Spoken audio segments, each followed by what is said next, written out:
You're listening to the Comic Crusaders podcast. I am your host, Al Mega, CEO of Comic Crusaders and Undercover Capes.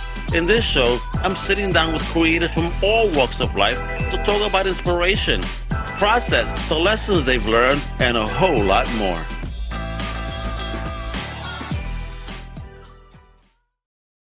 Well, man, this is your boy Al Mega. Welcome to a brand new Comic Crusaders podcast. You know what it is today? We're talking comic books. We're talking indie. We're talking to a writer today. And this man is like a lion. Yeah, I know he knows the pun right there. He is kicking ass. He's been making his rounds amongst some dope comic book independent publishers. And he's here today to talk about his latest projects, some upcoming projects, and a whole lot more. He is a future star, a future legend in the making, the one, the only Mr. Shane of Berryhill. What is up, Al? Thank you so much for that introduction, brother. It is an honor to be here today on the Comics Crusaders podcast. Thanks to you. Thanks to your viewers, your listeners. We love you. We need you. You the man, sir. You the man. Oh, thank you're the man. You definitely have a fire book. Thank you for allowing me the pleasure of reading Deatslinger, Volume 1. What a fire-looking book. It looks like an artist that we love too. Yeah, like you got some cues there. Like it feels familiar, but it's not. It's wild. It's fun. It's colorful. It's futuristic. But we're gonna get into that in a moment. Let's reel back a little bit, and we need to know where the Berryhill verse started, if you will. Let's get down to those origins, Shane. Let us know where you're originally from, and what was the first thing in fandom that you ever fell in love with? Oh, man. Well, you can tell by my nasal twang, I am from the southeastern United States, sir. Really? So, yeah.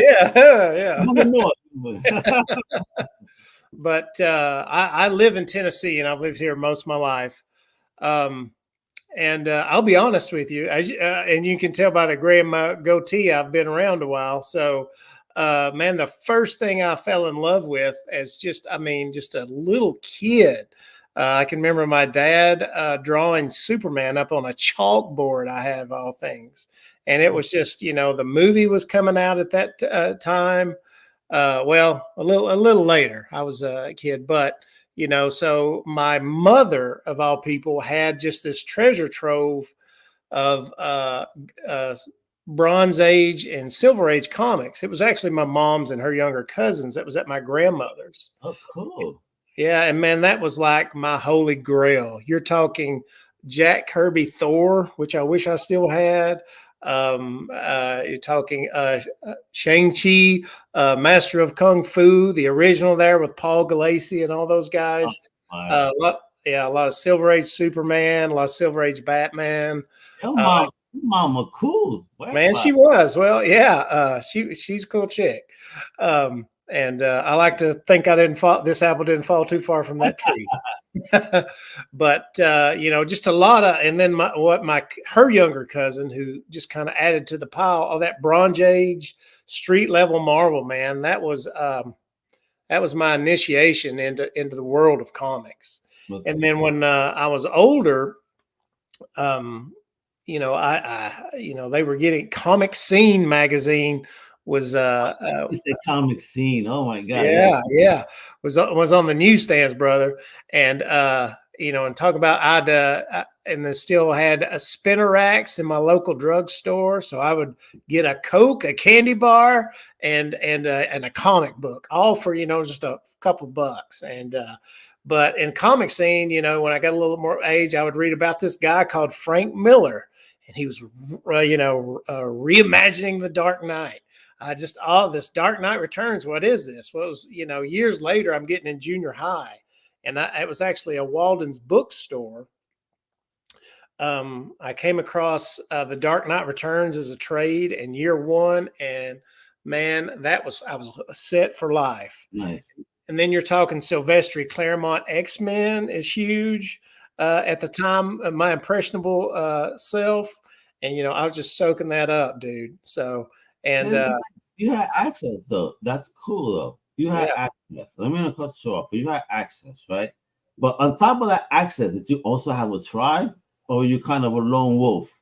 Man, down here in the South, brother, it took me leaving home and going to went to college and just starting, well, even after college, to be honest with you, I came to Chattanooga, Tennessee, which I live on the outskirts now. It took me that long before I could actually find, people, my nerdy brethren, because admittedly, I was into other things. I played sports. I partied hard at that time in my life. It was in a lot of. We hit our geek life in those days. Yeah, we did. You're right. It was not. People take for granted, Al, all this Marvel movie mainstream stuff. It was not that way. Oh, no, exactly. I mean, if you like comic books, they make fun of you. Even if you were the cool kid, like, look at you, Shane the jock, read comics. Right, right. Man, they would have terrorized this poor man. He would have quit sports. God knows what would have happened. Yeah, well, yeah, exactly. Well, Al, I'm a writer because I'm a failed artist. So the people I grew up with, they were sort of copacetic with it. But I do remember, like, speaking at college, I'm not thinking anything of it. It was the first time. The dorm I was in, I had a comic book shop. I think it was called the Dragon's Lair. It was like, it's closed now, unfortunately. But it was like a block over. And I was in hog heaven buying comics you wouldn't believe. But I remember one of my friends coming in, was like, "What are you?" And he had seen me in my rough and rowdy state. And then he just walks in on me reading that comic book. He's like, "What are you, some kind of comic book freak?" And I just kind of like, I was, blankety blank you, Frank. I love this stuff. So, you had to keep it under a bushel, so to speak, admittedly. Yeah. But go ahead. I was lucky in New York. I have my crew of nerds I grew up with because we were all into this shit. And we had local comic shops, so at least we had a little tribe. I was very lucky. That's all I always want to know, because I can't imagine being the lone wolf in your hood. Like, oh my god. Yeah, man, it's tough. It's tough down below that Mason-Dixon line when it comes to nerdery. Although, again, since Marvel movies and everything has changed. The internet. Now it's okay and it's cool. Now they come to you with questions. Right? Yeah, you're right. Nerd. Now you're the nerd god. Yes. Yeah, just like you, Al. So talk about then your journey then. Because you said you started out as an artist, but then wind up going to writing. What happened? Tell me that story. Well, man, I'm a good enough artist to be bad, if that makes sense. And it was actually the turn of the millennium. I mentioned Chattanooga. I was living and working in Chattanooga. And the first, I think it was the inaugural MegaCon down in Orlando. Cool. And I put together a portfolio and went down there and, was showing it off. And that's when it sunk in that I was truly as far as art went, I was a small fish in a big pond. And I didn't have what the big publishers were looking for. Now that's even, I am rusty. I can't draw. I want to get back into it so bad, but we can talk more about that if you like. But, artists like Jeff Lemire and Matt Kent, who are not your standard house style, that's all acceptable now. That's good. And I do like that because sometimes you can polish the life right out of your art. Yeah. And I like art as a mirror, lets me into that creator's mind. And speaking of art, we've got to get to our artists here shortly, but I don't want to get ahead yet. But anyway, but that, so I kind of, that put my dream behind me at that point of being a comic book artist. But I love to read. I was actually reading, and I kept my love of comics. And I was reading some prose novel by some big name author. I can't remember what it was, but it was terrible.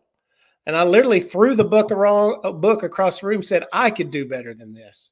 And I thought about it a second. And I was like, you know what? I could do better than this. And so it took a while, but I wrote, it was a love letter to comics, basically, this other side, Chance, Fortune, and the Outlaws, right. Which is a love letter to superhero comics, but it was just a novel in prose form. Now, it was aimed at young people. It was a Texas Lone Star reading list, best books for the teenage selection the year it came out.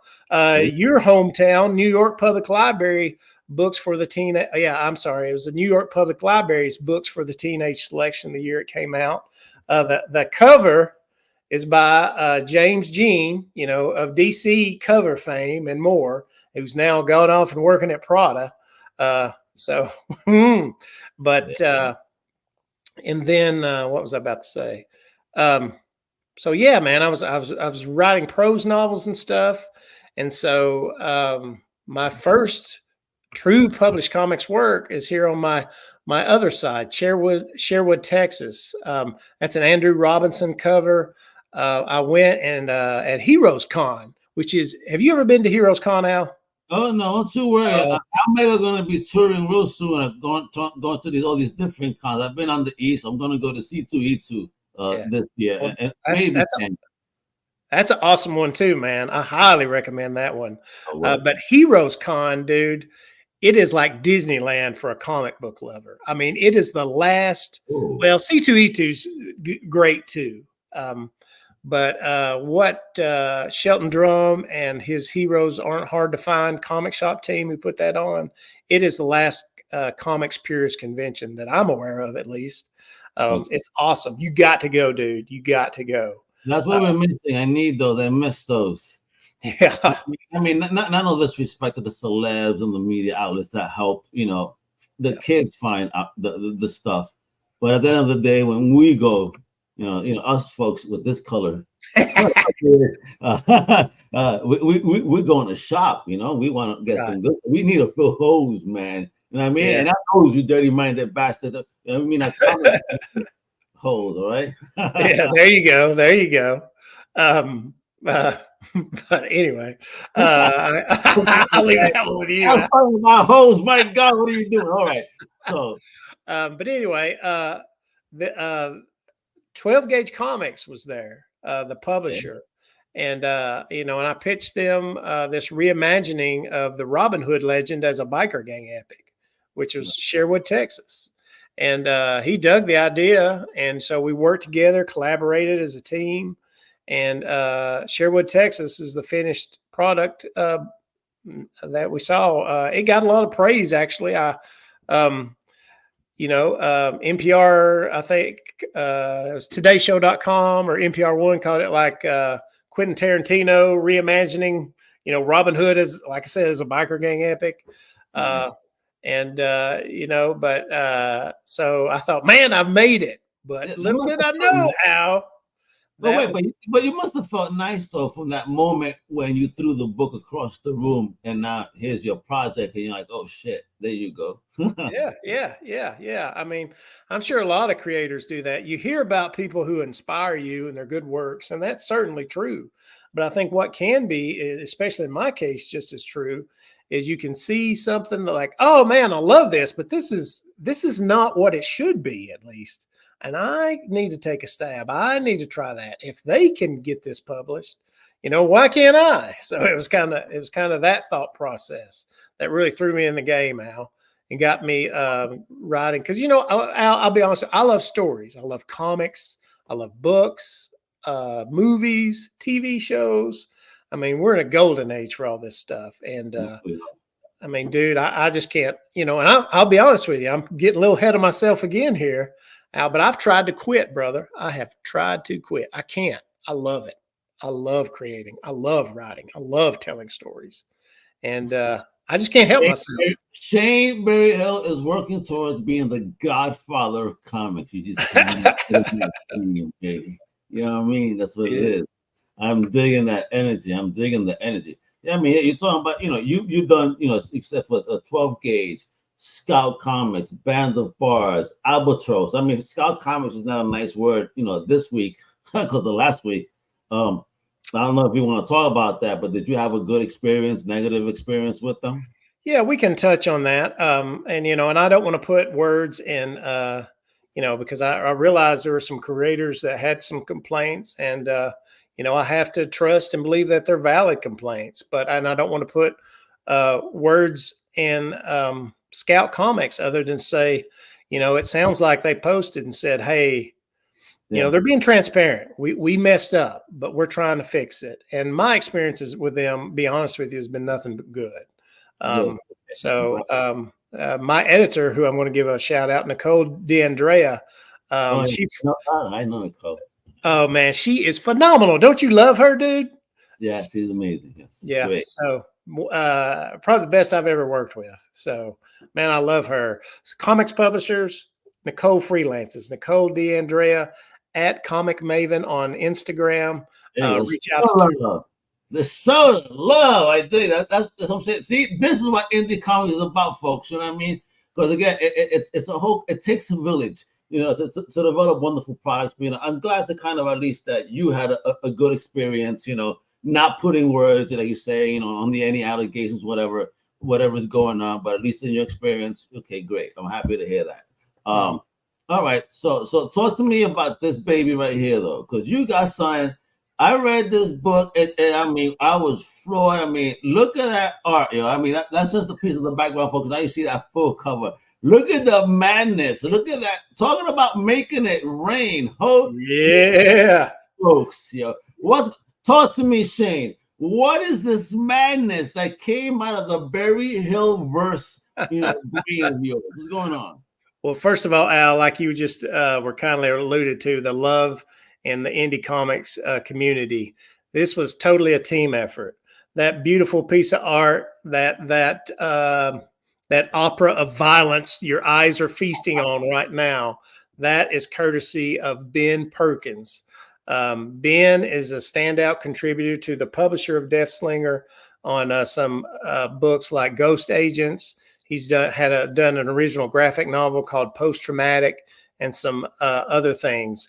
Check Ben Perkins out on Instagram. It's at Bratty Ben, BRATTYBEN. He is an awesome dude, a talented artist, and the sky's the limit for him. So the shells, my God. Good touche, sir. Touche. And Ben got his assistance from one of my good friends, actually, who also lives in the area nearby me. He is a corporate graphic designer by day. He has had some of his work be included in, I think it's the Rock and Roll Poster Hall of Fame, but he's graphic designer Keith Finch. You can find him on Instagram via at the real Keith Finch. Wait a minute. I love this guy. He knows that stuff. You know, how did you build this army, first of all? What did you do? What you know what I mean, with just talking politics, sliding into people's DMs? What were you doing, bro? Dude, I can't remember how. I mean, I've just known Keith a long time. We met over our mutual love of comics. You know, again, even though it's gotten better, Al, talk about your tribe. There's a couple of great shops here in Chattanooga, Tennessee. I want to shout out Epicos, which I'll be at this Free Comic Book Day, and also wonderful people at Infinity Flux. They actually at one time had what was called a comics co-op, which, you know, just like-minded comic makers got together. And I think I knew Keith, I'm pretty sure, before then, but I think that's when we really began to bond. I can't remember how Ben and I hooked up. But anyway, but man, you know, when you've got a good story, and that's what we all did, you come together, you push your egos aside, and you say, yeah, look at that. And we'll talk more about Deatslinger here in a second. But I just tell you, those gentlemen serve the story, and no exception to that was our publisher, our virtuoso, our leader, Eli Schwab at Cosmic Line Productions.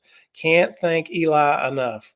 Did great work, and really led the charge for us, leading it right now. You can pre-order this book on the Cosmic Line Productions website. But what Deatslinger is basically it takes place in the far future, and who you're looking at is Deatslinger Gen E, as in Generation E, 666. Just to give you the elevator pitch, Al, it's in the far future. The Holy Reich has fallen, leaving the galaxy in chaos. It was a perfect time for those who trafficked in blood and war. It was the age of the Deatslinger. And the Deatslinger is kind of like these, these former killer cyborgs who basically were just these war machines for this basically evil empire. And now suddenly those that actually survived and made it out alive are, left without a leader, without anybody to serve. So Jenny's making her way across the galaxy as a gun for hire. And her first adventure here finds her on the backward lawless world or moon of perdition. And she's playing a couple of rival gangs of aliens, the Klesh and the Sayo, which is actually the Navajo word for snakes and scorpions. So it's kind of these anthropomorphic alien gangs fighting each other. And then she's engineered to kill, but she's trying to be a better person. Sometimes she succeeds, sometimes she doesn't. So you know what? It's funny you say that anthropomorphic because Jens asked the question earlier. What's your favorite animal character? Oh, dude. Oh man, He read this already. He felt you, and he also says in regards to the other book, Tarantino, Robin Hood. Oh my God, I need that in my life. Awesome.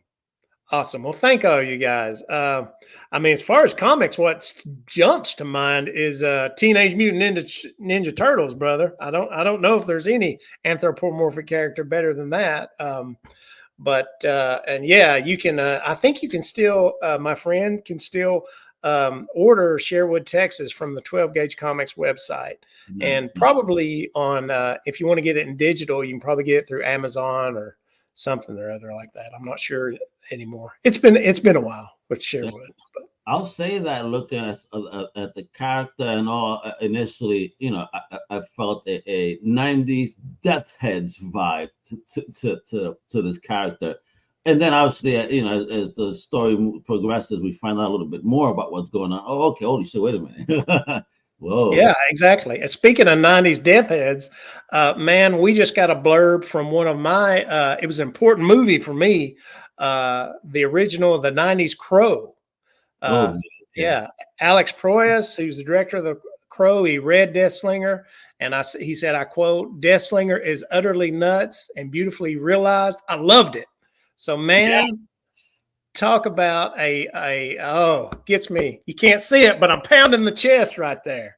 In my heart, in my blood, somebody who made a work that affected millions, that really affected me, that I loved at an important age in my life, adapting James O'Barr's work. And he loves Deatslinger. Boom, if it was worth it just for that, Al. If nothing else comes, my friend, if you're able to cast in the movie that's coming up, I'm available, right? Please. Me too. Let's make it happen. Look at folks. Just a piece of the art over here. Look at the uses of panels, the colors. And this is a scene. Which also, again, once you read the story, like, okay, all right. This is actually a very touching scene when you read the book and understand what the F is going on. And Jens asked the question: is this a cyberpunk? Would you consider it a cyberpunk story? Yes and no. There's such a, and that's the beauty of comics in general, man. It can be such a mishmash of different genres.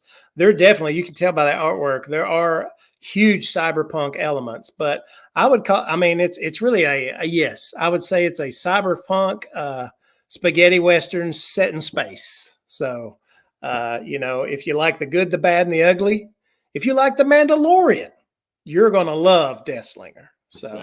So when you were building the story and the characters and all, and then you saw the art and the characters presented, how in line was the vision of the artist based on your written vision? I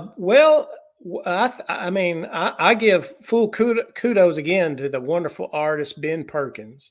What I do, and I do this with any artist I collaborate with, what I'll do is I'll usually send them a synopsis with just little snippets, any pictures I can find, which I want them to use as a story springboard, just to show them what I'm thinking, But I let them know, this is not a dictation to you. In fact, I don't want you to take this literally. I just want you to get in this headspace. And from there, Ben has taken it. I mean, you're looking at Jenny 666 Deatslinger for hire there and that's Ben's took what I gave him and made it totally in that. So, this is right here what you're looking at. One of my favorite pages, man. Oof. So what? Yeah, this is a gorgeous page. So much going on. And the page is just so alive. Fire. Yeah, I love this. I mean, again, Ben is amazing. He's also the colorist here. And I love this page so much. I actually had got it blown up poster size and sent to him as a gift, just in thanks for on top of whatever else he was doing. I was like, man, this deserves to be hung on a wall. So, we better get some prints of this stuff too. Come on now. And hey, there you go. He just made it up. Is this Spaghetti Punk? It's a whole new Spaghetti Punk. Jens, man, I think you just coined a new term. That I'm going. Can I steal that? I'm going with that from here on out, brother. Spaghetti Punk. He goes Brave Star, wonderful cartoon. Oh yeah, man, huge. Yeah. Oh yeah, from back in the day. You're speaking my language, sir. Oh, like really, we come from that jam, brother. Let me tell you, that was the good stuff. These kids don't know, and they try to remake it. It'll look horrible, like Thundercats Roar. That's what I'm saying. Like, you were afraid to draw. If they are able to make Thundercats Roar a cartoon, please, I don't think your art could be anywhere as horrible as that animation was. Right? Well, yeah. Hey, yo. Yo, for real. But again, look at this. I mean, how long? Where was this story in your head? And folks, there goes all the links. They're also in the notes. I mean, you can follow him on IG, on Facebook. Right, at Shane Berryhill, 1 on IG. Shane.Berryhill on Facebook. To purchase the project, that's on at comiccrusaders.shop. Then for Jason, we're going to talk about that in a minute too. Band of Bards, another dope project. Band of Bards, another great independent publisher out there. But dude, this book. So when is this book dropping? Brother, it's available again for pre-order right now. Yeah. And so go tell your friends, tell your family, tell all the cool people you know. Go to comiccrusaders.shop. You can find me online. I'll be sharing that link. Pre-order it now, and it should be. Tell them like this. You gotta tell them like this that it is tax season, and I know you're getting a tax return. So don't bullshit me. No lies, folks. You better support independent comics. You got some money, but trust me. I mean, that one that I mentioned earlier was that it reminds me a lot as well throughout the book of Daniel Warren Johnson's style. Oh, colors and inks. I say, yo, what a dope book. I mean, it's vibrant. It keeps you engaged. Mm-hmm. Yeah, I mean, again, I owe that to Ben Perkins and Keith Finch, the graphic designer. They as a writer, co-creator, like you were alluding to, Al, I build the skeleton, but buddy, they flesh it out. They bring it to life. They put breath in those lungs. They make it hum. They make it sing. They make it rock and roll. I mean, they've done an awesome job. And yeah, if you got those tax returns, you're going to get your money. This is an 80-page giant of ultra violence. So. And then it's not just, art traditional comic book. You have some pages that are kind of prosy, if you will, right? You know what I mean? Where you read a little bit more. Kind of reminds me of The Watchmen, if you will. Yeah. What I was talking to you about, we've got like these chapter bookends. They're just a page or two each. That there's faux letters between some of the villain characters, wanted posters, and just really that flesh out the world. Because what I hate to do in a comic more than anything is be bored and wish like, man, I wish this would go on already, and dump an exposition on me. So what we give you in the comic narrative is lean and mean and rocks and rolls. I mean, technically you don't need to read the chapter bookends, but what that really does is help flesh out the world to you. It does. So it does. You're absolutely right. Because once I got into it, I stopped. I went back. I had time. And I started reading. Oh shit! Okay, bet I love that. Wonderful way to for world building. But I definitely want to see a whole lot more of this. So this Deatslinger, is this going to be limited to this one book, or what's the plan? Oh, I've already written volume 2, my friend. Hey, he ain't playing, son. Berryhill verse, baby. You don't play around. We do not F around, Al, at all. And Ben's on board for volume 2, as is Keith. Hey, keep at it, Richard. Keep at it, buddy. He's the creator. I'm going to be interviewing him soon. He is a comic book creator. So there you go. You just expanded your independent village. You guys definitely should connect. My boy, his notes, just go to the notes, click away, follow him, say you saw him on Comic Crusaders podcast. That is the Mighty Gens. And let's see. You never know. Shit, maybe right here, we just made the ultimate creative duo that's going to create the greatest movie ever or comic book ever you've seen in your lives. It's happening right now. This is the origin story. And talk about origin stories, too, because you got this baby, too. Bandits Bars, Jason and the Olympians. Yeah. Totally switching gears. Jason and the Olympians is basically it's aimed at I wrote a comic I would like to read at any age, and Jason and the Olympians is many ways a love letter to the giant robot genre. Your mechs, you're talking Voltron, Gundam, Power Rangers, all that good stuff. You hear me some Messenger in it, por favor. Shogun Warriors, come on. Yeah, there you go, man. Dude, I discovered Shogun Warriors in college, and I speaking, and I even got my non-nerd roommates at the time watching that tune. So, spreading the virus of nerddom across your campus. I do what I can, my friend, as do we all. But basically, this takes place, in the far future. It imagines a world where the Greek gods not only truly existed, but continue to exist with humanity, probably about alongside into about 100 years into our future. But the Titans return, which, or at least the dark alien truth behind the Titans of legend, destroy the gods, destroy Earth. So it's up to Jason and her band of demigoddess clone friends. And Jason is short for Jacinta.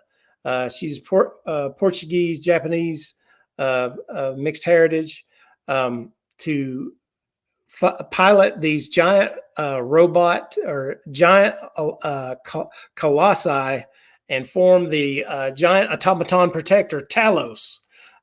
Humanity's last hope, Al, is Jason and the Olympians, dude. I'm digging it. That's the type of shit I'm loving so much, because it's here right now. I mean, the resurgence, because obviously the Godzilla, King Kong movies have been fire. They've been fun. We've seen the latest trailer that dropped today. We saw that there's going to be another character involved in there from Godzilla. Oh, yeah. Well, I love me some Big G. I'll have to check that out. I love me about Pacific Rims. I mean, you're going to be bringing me this stuff. Let's go. I don't care. I love this stuff. Yeah, man. I dig it. So how did you hook up with Band of Bards? Because they're an amazing publisher. Oh, they are. It was our mutual sister from another mister, Nicole, man. She helped bridge that gap for us. You got to just nickname her the boss. That's it. Nicole the boss. The end. Andrea. Yeah. So, she was wonderful and introduced me to the fine fellows of Band of Bards. Everybody should not check out not only Jason, which, speaking of those fine fellows at Band of Bards, they gave me great news just this week about, and I'm all over the place here, but Jason and the Olympians is a certified hit on Library Plus, their Comics Pass app. So it's a big hit, man. So I mean, woo! How happy are you? You took the dive and you're having this wonderful journey. I mean, people are praising your work, kiddo. How does that feel? Well, man, I wish it was. I'll tell you this: happiness, contentment is the creator's enemy. Man, got to keep working. Got to keep striving. Just like, you can't quit. Yeah, get stronger. Can't let up for creating is like weed. You get that first taste of it. They love it. It's like taking a hit, and then you want more because oh my god, yes, it's good. Yeah. I like this. It's good. Yeah, absolutely. So that's great. But Band of Bards, be sure and check out bandofbards.com. They've got an awesome Kickstarter going right now. I think it's Judas Coins or the Coins of Judas. I'm probably mixing that up, and I apologize. But I believe it is. Yeah.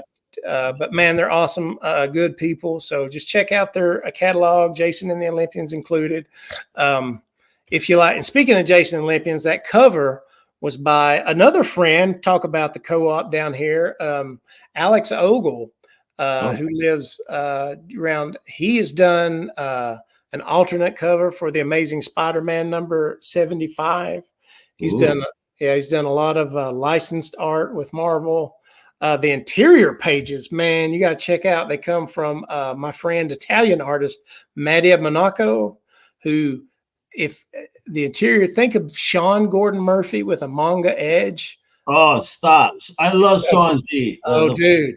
My first taste of Sean G was Punk Rock Jesus, and I love that book, dude. That's my favorite, one of my favorite comics, that came out in its time. Love it. Yeah, dude, I would write like, speaking of Maddie, I would write for Jason, like ships are in the hangar. And, Maddie would come back with this ornate infrastructure. I mean, it looked like something out of an Akira, this complex stuff. So he did it. And then the colorist, Maggio Pasic, whose name I'm probably murdering. Sorry, Maya. But she brings a Technicolor Thunder Boom on all the colors on Jason and the Olympians. Highly recommend everybody check that out. So yes, everybody check it out. Again, see more indie greatness, more indie goodness. And when those tax returns coming your way, no excuse. And again, it's a pay week coming. All right. I know today's new comic book day. And 2 days from now is Friday. So you either get paid today or Friday. No excuses. All right. Support indie, make it happen. Put those Jones on pre-order. A wonderful. Hey, listen. So your significant other, if they mad at you for whatever reason, kind of make believe that you really love comics and put them up to this. It'll score you points. Trust me, because they're gonna love it. How you know so much? And then you gotta just keep watching what Berryhill verse is up to, and then what we show you here, Comic Crew, and it's a wrap. Your life will be very good. Right? Amen to that. Preach, brother. That's selling books, baby, because we love it. In all seriousness, this is what it is. We love supporting indie. We love supporting so much that we're going to be at the Heroic Awards, the C2E2 this year, folks. So if you're at C2E2, I'll be emceeing what is the first ever Indie Comic Book Awards. We have a double month of awards going their way. A whole bunch of dope books that are being looked at and nominated. Who will be the winner? We do not know. But there will be a Fans Choice Award, kind of March Madness style, starting March 15th on the socials. So stay tuned for that, where people get to vote for their favorite independent comic book. So you see, we're trying to involve the village and make sure that everybody is aware of this amazing thing that's happening, that's needed in the community. And so a big shout out to my man, Big Rick DeReef, for taking charge and being in the front line of bringing this together and forming a team like Voltron to make this happen. All right, so Shane, brother, before we go, I need to know, are you doing anything like in the next couple of weeks besides a comic book signing? Are you doing any conventions this year? What's going on? Signings? What's popping? But you're going to be starring in a movie. What is going on in the Berryhill? Well, Al, man, I'm just trying to keep up with you, brother. Sounds like. But yeah, well, man, again, thank you for, literally spreading the gospel of comics, especially indie comics. That's phenomenal, man. Thank you for all you do. I will be at Epicos in Chattanooga on Free Comic Book Day. From then, and I don't have it all lined up and memorized. I apologize for that. But, I should be, the con season is upon us. And, I've put in for all the usual suspects. So hope to see you at Heroes Con. Hope to see you at Dragon Con Atlanta. I got you at Dragon Con. People tell me that one is fire too. That's a good one. Yeah, dude. I mean, it's not a comics purist convention, although there are Artist Alley's phenomenal. But man, you talk about fandom, and I'll tell you, speaking of conventions, man, I was lucky enough. My first con I ever went to, I was a guest at, was San Diego Comic-Con.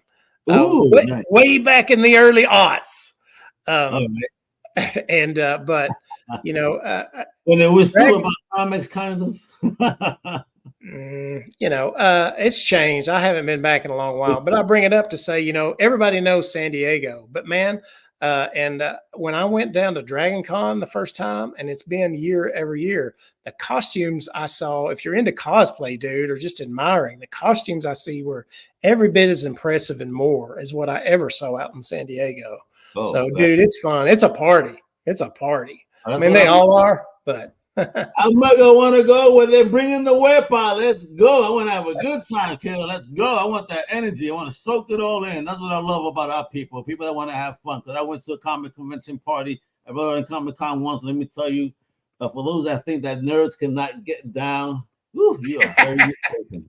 No, man. We shake it with the best of them, don't we? Yeah. Whip out, I guess. You better tell them, Shane. Woo. All right. So for real, folks, you know, these books are available. The links are below. I want you to, you know, share, click away, start buying, pre-order. You know, save that money if you getting paid Friday. Start from now. You know, skip those nasty coffees that you buy from that little shop. You know, that ends in bucks. That's not coffee, folks. All right, save that money and buy this book. This will wake you up. You know, not just wake you up, but wake up your brain and your imagination and dive you into a wonderful, you know, spaghetti punk world. Or spag punk. There you go, spag punk. Spag punk. I think you just improved upon. There you go, spag punk, baby. All right, so let's make it happen. Support a wonderful creators like Shane. You know, and check us out over Comic Crew. Because it's what we do. You know, we could put you onto a whole world of amazing independent creators. Not just me, but my big homie too. When Johnny the Machine News through Outside the Panels. You know, he also covers amazing Kickstarters, independent creators. So check out his show too. You know, all part of the Comic Crusaders family. Shane, any last words before we go today? Brother, just thank you. Thanks to all your fans and viewers. Everybody, keep reading comics and read Deatslinger. That's right. You can listen. You know, there's nobody slinging that's better than Deatslinger. All right? Para que sepan. Hasta la próxima, mi gente. Ladies. Thank you for listening to the Comic Crusaders podcast. If you like the content, please subscribe and turn on notifications. Also, please visit comiccrusaders.shop and our extended podcast family over at undercovercapes.com. And also, make sure to download the Comic Crusaders app on the Google Play Store today.